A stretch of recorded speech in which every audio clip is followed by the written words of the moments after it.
Abbaaqa murtiin agendaa isa gadhufe gosaa fi gandatti miicee nulatti hin baqatee isa gadhuuf dhagaa maal qabdaa barreeffama qabdamoo sagalee namaa qabdamoo maal jeessi gaafatu jiraatti dhugaa wotee hin deebifneef ammoo abbaaqa ammoo jaalannus jibbinuusi murtiin agendaa kanaa miti agendaa kanaa olii hedduu baadheekaa ture dhugaan sin jaan nama miidiyaa kanarra jiru keessa namni gosaa fi gandaanis itti wal jaaranii wati qaate waggaa 3 ol itti qabsa'an gurbaa kana kan Oromoon hundi ni beeka dhimma gandaatii miti dhimma namummaa qofaaf gaadha dhimma nama ijaa fi gurra qabu nama miidiyaa gubbaa jiruutiin beekamaadha fakkeenyaaf agandaalee 7-8 ol kaasuu danda'a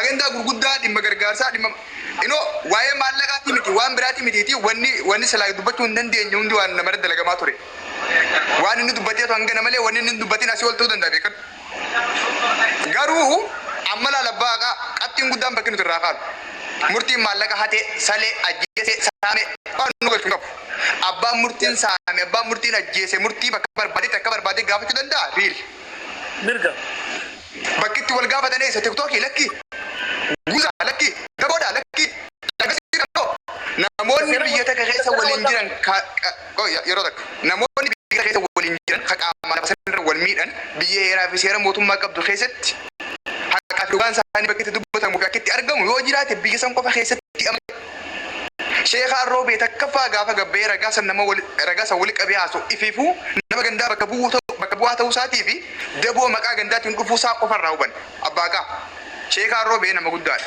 nama amantaati biyya keessa jira yoo murtiin nama miidhe paablikii irra bahee sababa agandaa makiinaa arsii wajjin wal qabsee haasa'uu qabamu murtii bilbilee murtii barbaadee gara seeraatti wanni kun akka dhumu takka jaarsan arga tokkoon dubbisu dhugumatti yoo dhugaa dubban akka namaatti wanni tokkoffaa gandummaa kee gale sheekaa roobee mataa isaati maqaa sheekaa qabate yoo akka barbaaddaami beekaa sirgee beekaa ture malee waa'ee murtii waan asitti haasa'u miti ati mataan keenya beektaa murtiin nama agandaa dibbata qabaadheekaa ture agandaa dibbata kanatti murtiin nama miidiyaa kana jiru wallaahi takkaa teekistisa kanaa barreessee waan akkanaa dubbiru naan jeen beeku mee kun hojii naa jiru akka kanaan sheekaa kadhaan adeeroo abbaan sheekaa roobee jalqaba agandaa gosa godhee katiin gabbaase isa akkas yoo ta'uu baate maaliif waraqaa ragaa fiidiyoo waraabee maqaa murtiitiin yaamuu barbaachise okay namni murtii nyaatee jeeni raseesoo dhalataa eessaati harargee jira shawaa keessa jira achi baalee keessa jira isa bira roobee keessa nama ganda isaati murtiin nama ganda kiyyaa nyaatee yaa sabaa yaa biyyaa arga gurbaan kun hattuu dhagachuu labsuudhaaf maqaa balleessiidhaaf miidiyaan rabbee yoo haqa ta'e siriyeejii biyya san keessatti seeraan mootummaadhaan jaarsaan murtii fi nama san gidduu fixuu danda'a maqaa sheekaa qabate kanaan garuu san hin goone maal deeme maqaa balleessi deeme guuza deeme dabot deeme haala saniin agandaan makiinaa isaan qabatan badee murtii deddeebi'an arsii walumaa gala tootaalee kachuu dandeenyutti gurguddaan isaanii biyya alaati hanga biyya keessaatti gurbaa kanarra kan wal jaare waggaa 3 caalee jiru danda'anii jiru garuu hin dandeenye deebiin isaatiin as geemalee dhugaa osoo akkatti bandee deemne gareetti badeetuma ifama amma abbaa qaasiraatti fufi ragaalee murtii irra qabdu kan nimeetti. Sabiraatiin dabarsiitiin si dabala yaada keessatti waraqaan inni qabatee kiibuun suni kilii godhee footoo kaasee isin garsiisee jira tokko jee. Munira akkuma goyeen gaafadhaa dabbalki nama hedduu dhaggeef jira namni dhugaa haasawaa fi miira malee haasawaa. Abbaa murtii guutuu hawaasni ishee qabaree gaaffii si gaafate qaba gaaffii takka lama sadii afur si gaafate ati gaaffii san dhiiftee kana biraan labbaa deemu jirta gaaffii san sirriitti mee achuma dhaabbadhu dubbiin si gaafate gaaffii sirriitti deebisiif achuma dhaabbatteeti achuma haasofnaa jechuudha laal gaaffii si gaafate san hin deebisneef achi abbaa waan inni si gaafate takka takka deebisee soota achirratti mee munira kana carraa kana jira keenya sinana kana miidiyaa kana wakkaatatti yaaddanaan galaan jiru mee munira dubbadhu okay hanna ayo galatuma berbada carraa naa kan dhugaysan tokkoffaa waan inni jechuu barbaadu ani guutoon waan namaatti sin fuune fuudhuufis hin taa'u maqaballeessi adii dirree taa'u tokko sababni isaa maali naan jaa akkuma ati atoo dubbattee murtii guutoo osoo waan namaa miliyoona dhiisii qarshii 10 fuudhe Itoophiyaa keessatti warri Itoophiyaa qarshii 10 fi abbaan qarshii 10 irraa fuudhame keessa jirra mana murtii wallaaba kuni takka murtii guutoon guyyaa adii deemee galu jira makiinaa isaa osoo namni jaallatu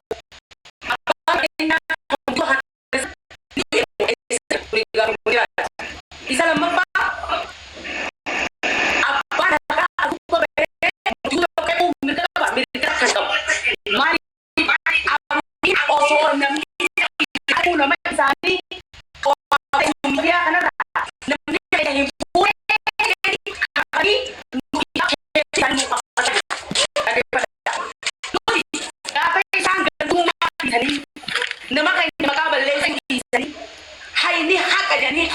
هو بلي أجلاتن نوتيس مرتي مواريا جرا أو بلي سخنيا يو إني وابودي حركة تباتو حركة فوني دي بيبنا أبي بلي سو إرافوني كفلا وان تنالا تبابا مرتي قرأتني أكبر ردي حطو هرجين حطو رياضة جو مرتي بن ديمن نوف ديمن لينجا أورومنا كجتسيبو أبا تفتني المجلة ثمانية جان مرتي بربادن كبتو أرسي نو بربادن كبتي وقولي بتكرر ديبو جيران أجندا مرتي غوتو ميتي خلو بربادو جلتو هرجة بربادو جلتو أرسي الراس برو تفتاني مرتي غوتو بيجالان جرو بيجا خيس جرا سيراج جرا هيراج جرا بيجتنا مالتو ميديا جيت شيخا روبي مالتو ميديا تسباسي واني ميديا ركتي مقبل سيخا جمال مرتي بربادن مرتي أسيسا بيرا جرا توليتا كاتشنا غبادو دبال وان تنتاتي بو مرتي غوتو نيسهم فونو سيسن تاو أبني ساتو ما نيجي ما مرتي غوتو تشغل روبي ولا وسطي ولا مينا نيجي نابي هنا كنا إيسا أروسيته جرنا كانت ترى يفونه أم هرجع توميتي هنيز بينو غرابله كل الله وكيل asirratti wanni jechuu barbaadu jara keenya namni tokkoffaa garee maafiyaan beekte yaalta jirutti akkamitti akka isaan xiqqeessaa turan nama kabajaa Oromoon qabdu sooressa arjaa agas gosanii sababa Kadir Martuuti ilkeedhaaf qofaa fi waan gartee baay'ee tokko irraanfatanii maqaa isaa gurra gaccabtuudhaaf hojii baay'ee hojjetan miidiyaa kanarratti argaa turtan jechuudha. Kadir Martuu istiila gaarratti guyyaa tokkichaa ilmaan arseetti bu'een beeku. Jawaar qeequrraa Kadir Martuu da'oo godhachuudhaan nama meeqa maqaa qaqqabaa turan. Gaafa kaan cabbii mitiif jettee dimaa Harargeedha gartee diraa gajjaanii laatu dargaa isaaniitti xiqqeessanii jechuudha. Kuni fintaaleeyyii asii lafa taane murna ijaaree jira. Murtii guutuu buutirra jirta. Oggota garaagaraa fi jirtu waasii dabaluu barbaachisu takka naasifamee dabbal. Video makanarraa takka waa video kana qofa deebisa arrabsa ofii faarfamuu waan jiru.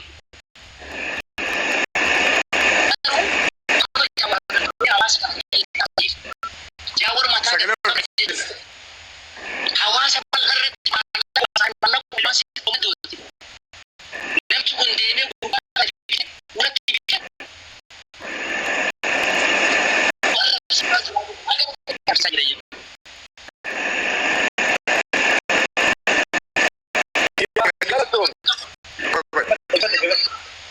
Bilbila gala qabi bakka saawundi san qabi gala saawundi jira. Itti gaafatamummaa kan qabu. Namni tokko ijoollee wal kutaadhaaf walitti bu'u. Kan itti gaafatama fudhatu yaadataa jiru inni. Uummanni keenya dhaabsanii dabarsitu. Baankii tana onsuu qabanii baankii tana keessaa godaanuu qabdanii yoo dandeettanii baankii takka ijaarachuu hin dandeenye rabbi silaa isin godhe deemaati. Awaash baankii naqadha. At least Awaash baankii kireeditii. Yaada sii kenna. Arsiin baankii ni qabdi. Baankii Shaggar already dhumatee jira. Hojimatti jira. Kabeeji isaa itti oonara tashiitee waaqoo ilmaan masif komandootiin beeka.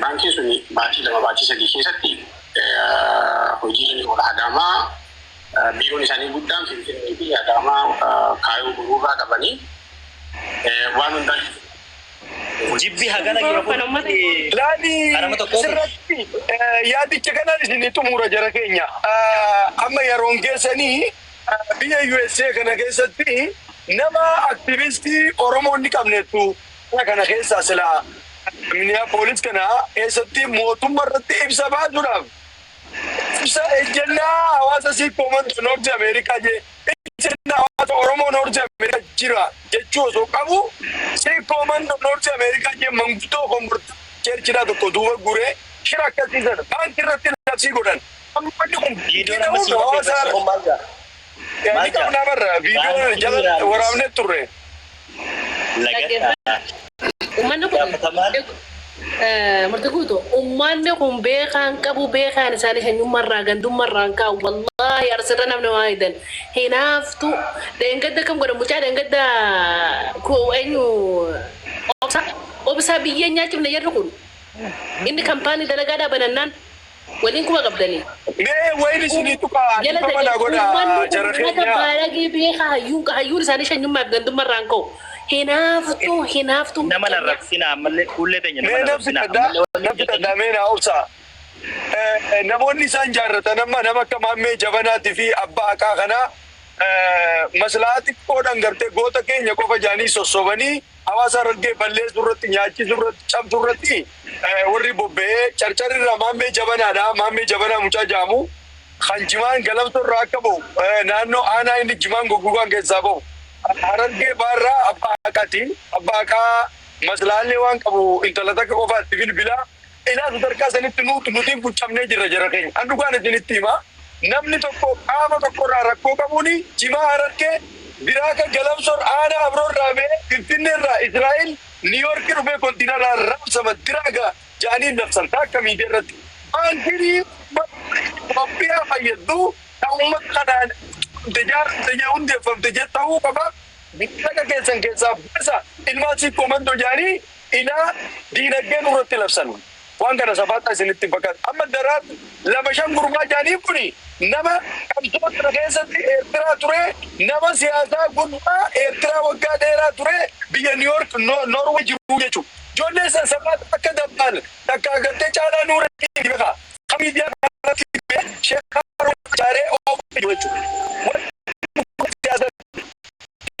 Kaleessa gantummaadhaan amantiidhaan addaan ciranii wallagga qofatti xiqqeessanii islaama kana jaanii siyaasa facaasanii hawaasa harargee bittineessu qabeenya isaanii hayyuutti salphisutti kan ani jechuun murnoonni kun. Kaayyoon